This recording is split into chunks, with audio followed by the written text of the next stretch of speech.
What is your white whale whiskey? As you're putting that in the comments, let's talk about mine. Welcome to Whiskey Catapult, where we catapult around the world trying whiskeys from all over the world. Uh, as I mentioned, this is my white whale that I acquired a while back. It was a short-lived white whale, thankfully. But this is Glenfiddich Winter Storm. It is part of their experimental series. It is ice wine cask finish.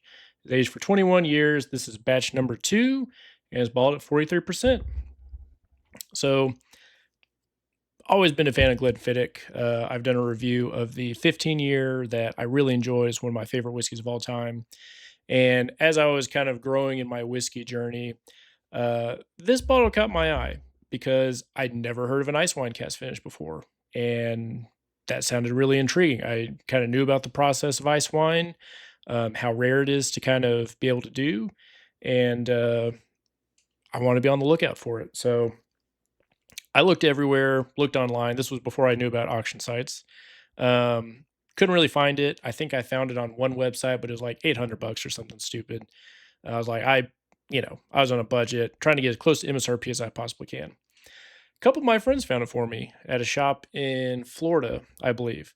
It was a little bit above MSRP. They didn't tell me exactly what they paid for it, but they basically said it's mine if I want to pay the MSRP of what I was willing to pay. With that at that time was about 250. So happily handed them over the 250, poured everybody a dram, and it's been in my collection ever since. It is getting a little low there, so figured it'd be a good time to do a review. Very light and sweet on the nose. It's almost got this. It's gonna sound kind of weird, but it's kind of got this Pop Tart frosting, like a strawberry or cherry Pop Tart. Just got a little bit of that breadiness, that light, very light fruit, and that sweetness that you normally get from like that type of frosting sugar. Very light, very nice. It does kind of have a little bit of that dusty age to it on the nose as well. Mm.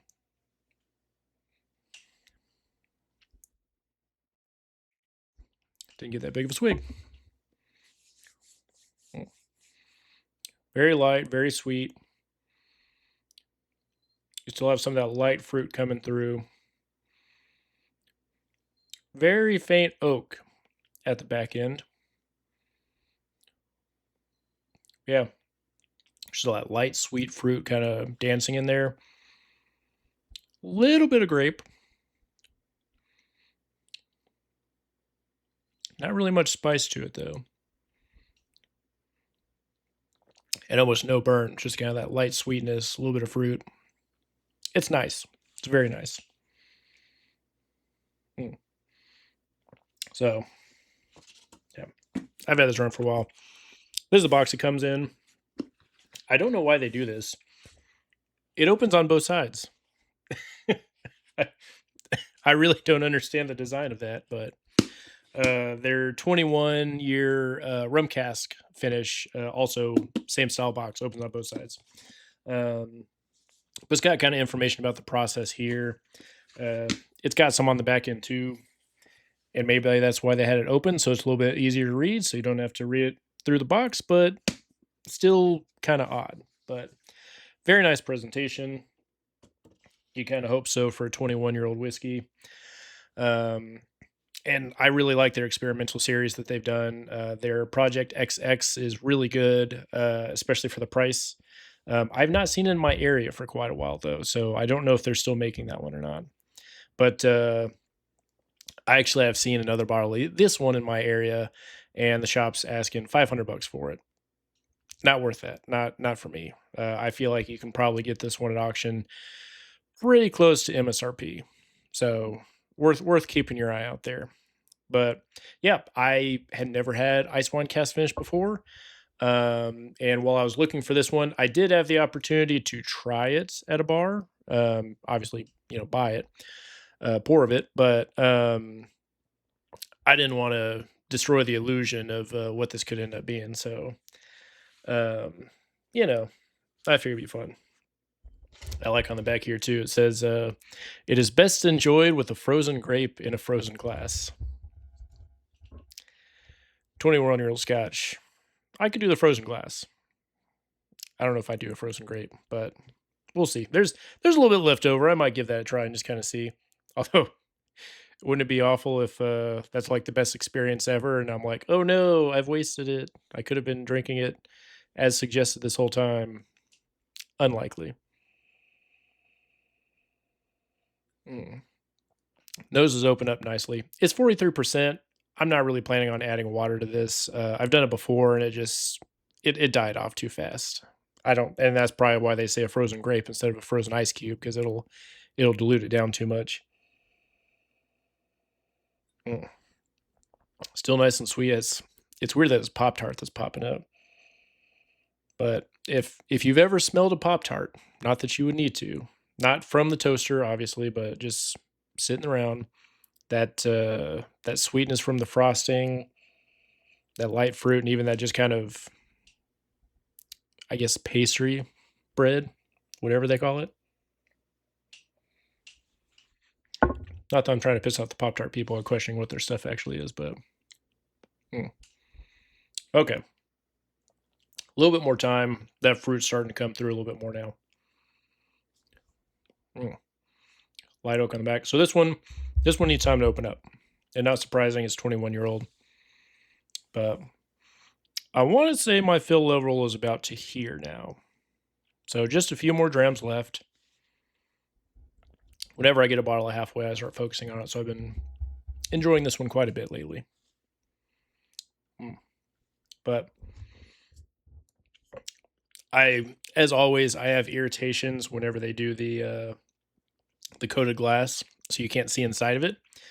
But a benefit to this one is because it's white, you can actually angle and get the light in there and get a rough idea of where it's at.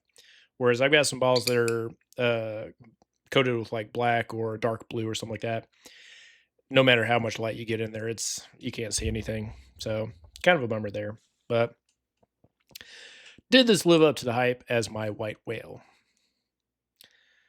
Not quite, but I feel like that's also the point of the white whale. I know a lot of people have Pappy Van Winkles on their white whales or the Old Forester birthday bourbon, stuff like that.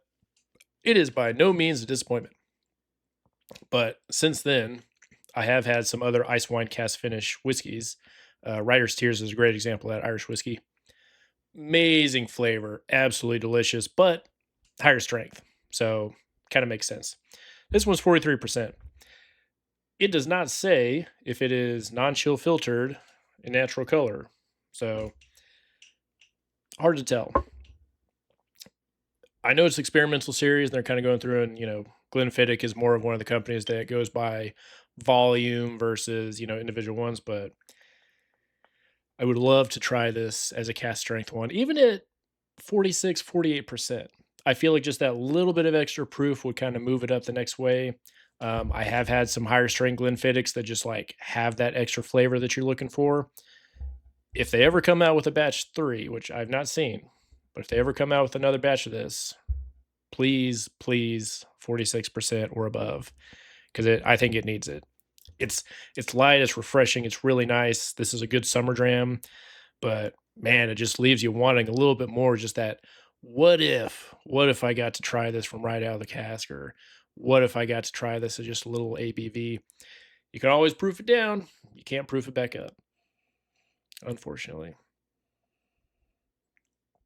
Yeah, this one constantly evolves. So much fruitier, almost like a berry note on the nose now.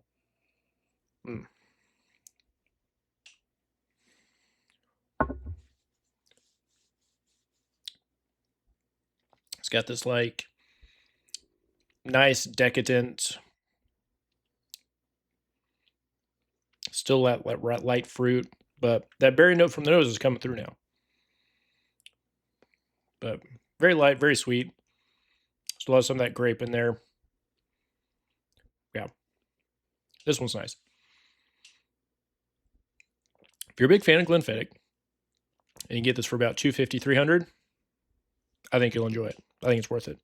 Anything above that, it's just not there.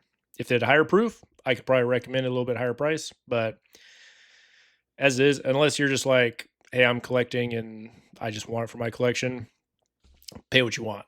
But if you're actually going to drink it and enjoy it, I think 250 to 300 is kind of in that you'll enjoy it. You won't feel like you wasted your money or anything like that. But yeah, this was a fun white whale to have. I've got a nice, cool story behind it. I will be keeping the bottle in the box after it's empty. I usually keep a few here and there. Nice little trophy piece to have. And yeah, so I don't know what my current white whale is actually.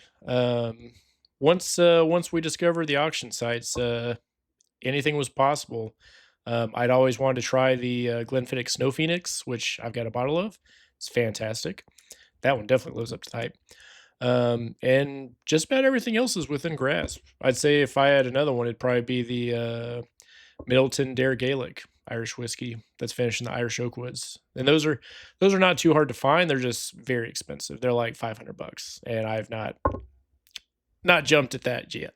So, um, we'll see if I ever get there. But that's a pricey bottle. So it's not often I jump above $200 for a bottle. I got mortgage to pay and all that stuff. So yeah, but this one's good. I enjoy it. If you can find this a bar for a pour, that's the way to do it. I think highly recommend for that. But yeah, good story behind it. Glenfiddich, if you're watching, which I know you're not, but please come up with higher proof. All right. Well, if you enjoyed this review, hit that like button and subscribe to see where we catapult off to next. Cheers.